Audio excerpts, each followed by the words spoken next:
শহীদ বুদ্ধিজীবী দিবসে আমরা সকল বুদ্ধিজীবীদের জন্য আল্লাহর কাছে দোয়া করছি। আল্লাহ পাক সুবহানাহু ওয়া তাআলা যেন সকল বুদ্ধিজীবীদেরকে যারা শহীদ হয়েছেন সবাইকে জান্নাতুল ফেরদৌসে মেহমান হিসেবে কবুল করে, আল্লাহুম্মা আমিন।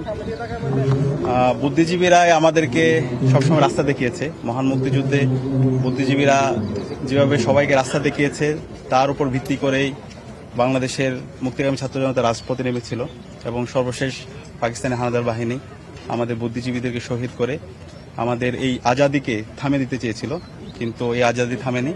আমরা আমাদের নতুন ভূখণ্ড পেয়েছি, স্বাধীন ভূখণ্ড পেয়েছি। সুতরাং আমাদের এই শহীদরা আমাদের এই জাতির শ্রেষ্ঠ সন্তান, বুদ্ধিজীবীরা আমাদের শ্রেষ্ঠ সন্তান।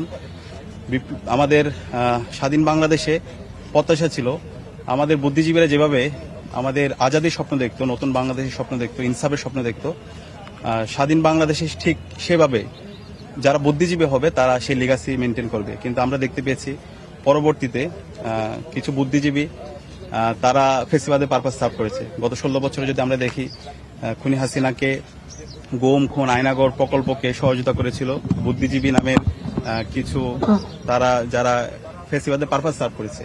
তো আমরা আশা রাখবে, আমাদের আশা থাকবে বুদ্ধিজীবীরা সবসময় দেশের মাটি ও মানুষকে ধারণ করবে, দেশের স্বাধীনতা, সার্বভৌমত্ব, অখণ্ডতাকে ধারণ করবে এবং দেশের জন্য, ইনসাফের জন্য সবসময় কথা বলবে। তরুণদের উদ্দেশ্যে আপনার কি প্রত্যাশা?